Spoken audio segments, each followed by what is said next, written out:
Ano meron today, Liam? Yung Liam page. Nakuha na natin yung passport ni Liam. Lalabas tayo today. Mag-homeschool si Liam. Guys, nag-training na ako. Ayan na siya. Bumubula pa, friend! That's it!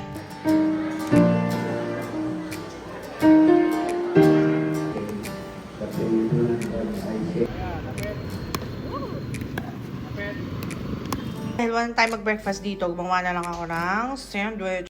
Hi, I'm Chris, a Raketera homeschooling nanay kay Liam at kasama ang aking Diyosawang si Justin. Let's make the most out of my remaining years before I turn 40 at samahan niyo ako sa aking journey! Napaikli ang bangs. Nakakaloka. Nakiyay daw yun ako kanina. Daddy, okay ba yung bangs ko? Ikli. Ngayon na sinabi mo, kakaiba siya. Sobrang ikli. Padadapain natin. Tara, samahan niyo kami. Bibili tayo ng mga iba pang mga bagay. Here we are again. Ang Watsons ni Daddy Justin. Ang Wilcons Depot. Wilcons ba? Wilcon lang. All along, akala ko Wilcons Depot. Hindi, Wilcon Depots.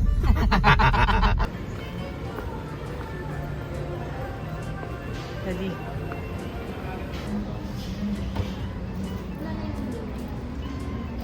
So, ayun na nga. Padapain natin ng bangs. Punta tayo Skechers. Hanap ako ng ng court shoes, Daddy. Ayun na siya. Happy na naman siya. Bibili na naman, oh. Cute to. Gusto ko to.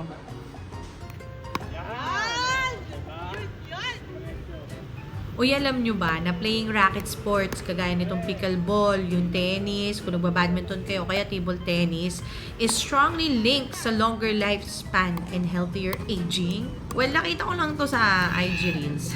Hindi ko naman totoo. Pero sabi, roughly mga 6 to 10 years daw yun nadadagdag sa'yo. Pero syempre, yung combination sa mga healthy habits yan. Hindi totoo yung bola muna bago droga, ha? Ito mga effects ng racket sports. Syempre, mixed cardio yan. Ma-improve yung agility. Kailangan din ng strength training niyan. So, yung muscles mo, diba? Girl, wala kang choice. Magiging malakas ka talaga, no? Tapos, ito pa, yung mental focus na required dito sa laro na to. Ibang klase rin. Bawal ang lutang. O, kailangan nakafocus ka talaga kahit may ADHD ka.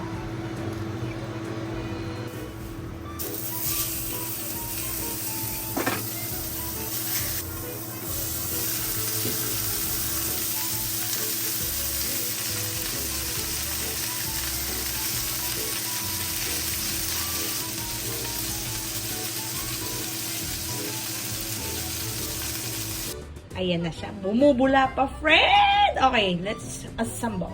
Ito yung mga lalagay ko, ha. Meron tayo ditong lettuce.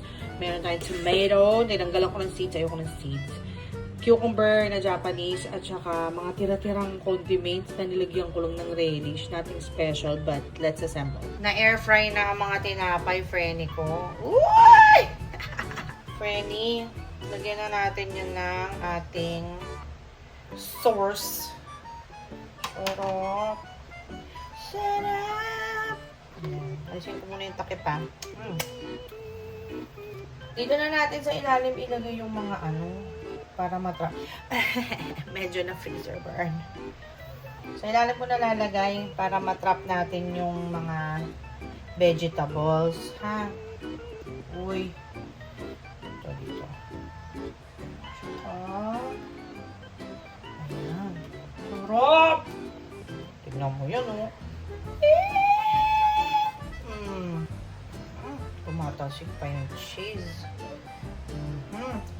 Gusto nyo i-double cheese natin? Kasi,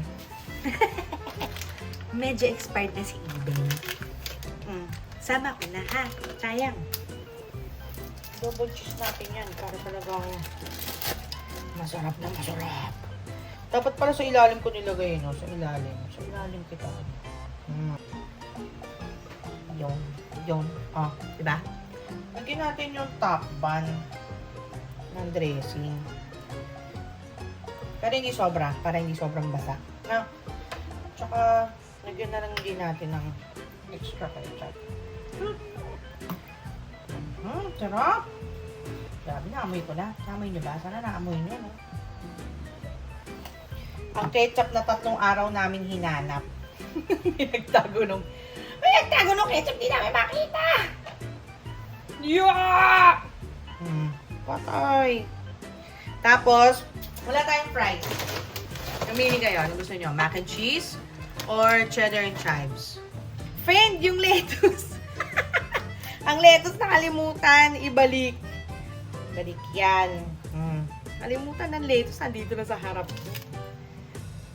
Tingnan natin ang lettuce. Buti na lang, pwede tayong bumalik. Oh. Oh. Oh.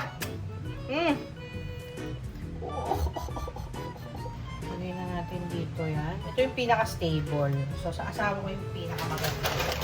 Piliin na lang natin si Mac and Cheese. Yan. Iwa akong french fries eh. Uy, ang ganda!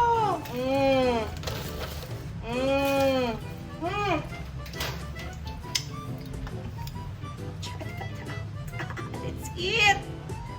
Lalabas tayo today, mag-homeschool si Liam, pero pakita ko lang sa inyo ano yung nakalagay dun sa kanyang homeschool bag. Una sa lahat, kailangan namin magdala ng tablet, friend. O, yung tablet kasi, meron siyang Mandarin class. So, kailangan yan. Speaking of Mandarin class, pakita ko na kasi yun yung dito. Mandarin notebook. Andyan yung mga notes namin during Mandarin class. 2 kami, sabay kami nag-aaral para sulit sa aming bayan.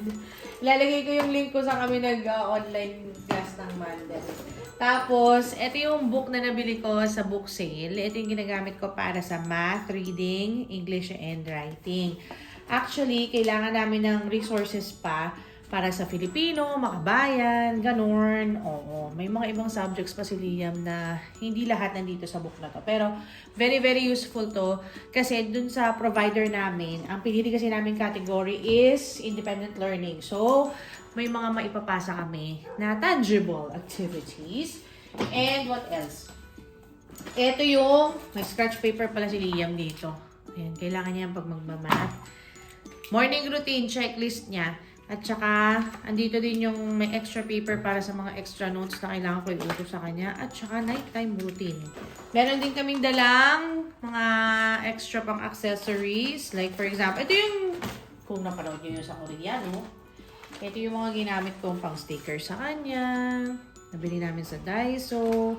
Tapos, may dala tayong coloring materials para rin kay Liam. And marami akong pa-sticker kay Liam. Kasi may sticker to si Liam. Ayan. Tsaka, calculator. Kasi siya nag-check nung computation na ginagawa niya sa kanya mga math activities. Okay. What else is inside? Mayroon siyang pencil case. Sa Korea rin namin nabili. Tsaka gumagamit ako ng ganito. Yung mga parang pang-post-its. At saka, bumili na ako ng ganito. Pangarap ko lang to dati nung elementary ako. Yung maraming kulay na ballpen. Pan-check ko to eh. At saka pang-mark ko sa mga activities ni Liam. At saka eto, kapag budget. May personal finance kasi na subject si Liam sa akin. So, kapag tayo ay nagbabudget na ulit ng kanyang baon. So, yun. Nakalagay yan lahat sa clear bag. Para kita kung saan kukunin ng mga bagay-bagay. Guys, nag-enjoy niyo nga po ba't magkamanda rin una.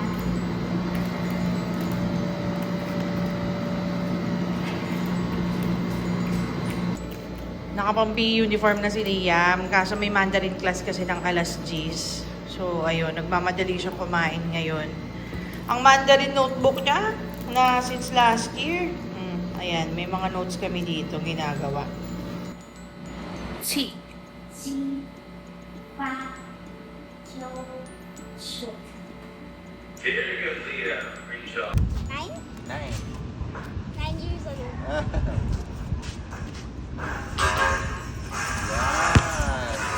Chicken. Very good. 10. Anong 9 chicken? yun? Yeah.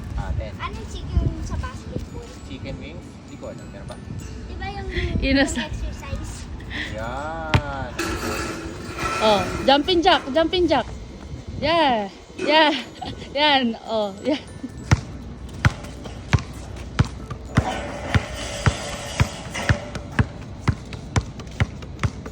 Tapos na ako ng basketball. screen time naman muna. Minsan kasama ko si Mami sa Mandarin class. Madali lang ba yung Mandarin? No. No, it's hard? Yeah. Grabe, pinawisan siya. Let's have ice cream sa Korean grocery. Yung favorite ko na ice cream is yung Greek yogurt. Kasi yung flavor niya parang yogurt but combined with ice cream. Si Mami gusto itikman lahat na ice cream. Si Daddy, ano favorite niya? Yung favorite niya yung caramel popcorn na fish ice cream. Yung caramel popcorn. Masarap yun eh. No? Ako gusto ko tong strawberry. Oo. Nung una, sabi ko, parang antigas. Pero masarap pala siya pag medyo palambutin lang ng konti. Parang siyang smoothie. Bet ko yung mga ganitong simple lang na mga family bonding moments. Yung makain na ice cream sa Korean grocery. Kasi nobody has to perform or to plan something grand na sobrang kailangan. Maburire. Kami yung pamilya talaga na we bond over food. Sarap, Liam. Yeah. You like it? Red. Ano meron today, Liam? Yung Liam A. How do you say the Liam country, language, at clan? Nakuha na natin yung passport ni Liam. Ngayon, libot muna tayo ng konti sa mall. Total, nandito naman na tayo sa SM Mega Mall.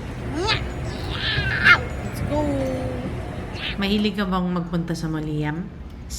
Yeah, I think so. Bakit masaya kapag nasa mall? Sometimes nagbibili ng toys o kumakain sa Greenwich or whatever is fun. Liam, what's the coolest thing you saw sa SM Mall of, ano ba to, Mega Mall? Yung banh mi na kitchen na Wagyu Papa. Oh, nagustuhan mo yung sandwich na yan? Yes, Can you describe the taste? it tastes like the normal Wagyu, but in a very different style. Eto naman, yung Sunday bag ni Liam. So, kapag nagsisimba si Liam, eto na yung bag na dadalhin niya. Maraming nakalagay dito. Una sa lahat, dahil si Liam ay nagpa-practice ng piano, meron siyang hymn book na mga madadaling hymns lang na pwede niyang tugtugin as prelude sa aming church. Tapos, dala tayo ng ganito para si Liam hindi magsi-screen time. Mga activity books to na nabili ko sa book sale. Ayan, para hindi siya mabore. Kasi andun pa siya sa edad na hindi pa niya masyado ma-appreciate ang mga sinasabi sa pulpito. Pulpito ba yung Tagalog? Sa pulpit? Oo. Para hindi siya magulo. Ayoko na mga batang magulo sa simbahan. And speaking of activity, meron tayong crayons dito. Pencil. At saka ito pala, nakalimutan ko. Alam niyo kung ano to? Nakita ko lang to sa isa sa mga ads sa online. Ayan. Dahil si Liam nag-aaral ng chords para ilalagay namin doon sa piano sa simbahan. Hindi na ako maglalagay ng masking tape. Eto na lang. Papatong ko na lang doon sa keys. O, diba? Yan yung laman ng kanyang Sunday bag. Happy Sunday! Dahil walang tayo mag-breakfast dito, gumawa na lang ako ng sandwich. Tara, let's go to church. Daddy, kamusta ang sandwich? Sarap. Ano lang. Dressing lang to. Perfect na. Mahilig kasi si Daddy sa mayonnaise. Kasi hindi ko dinamihan. Kasi, nag-iwa-hiwalay. Yum!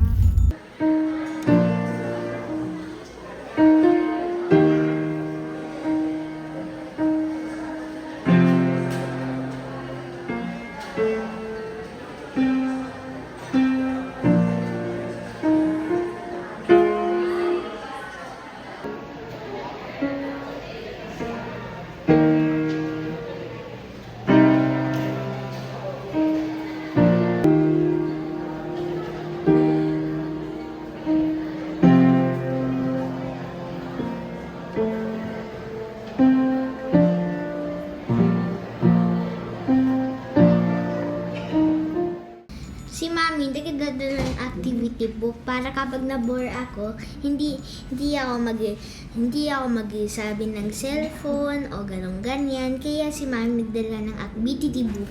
It's not pleasant attending to church with a loud cellphone. Crying babies are tolerable but not maingay na cellphone. Alam mo anak, totoo yan. Pero baka tumatanda na lang din si mama. Hindi, pero talagang hindi siya polite na apakalakas mag-play ng mga cellphone. Minsan yung matatanda, ganun makinig. Hindi nila alam na may taong nakapaligid sa kanila.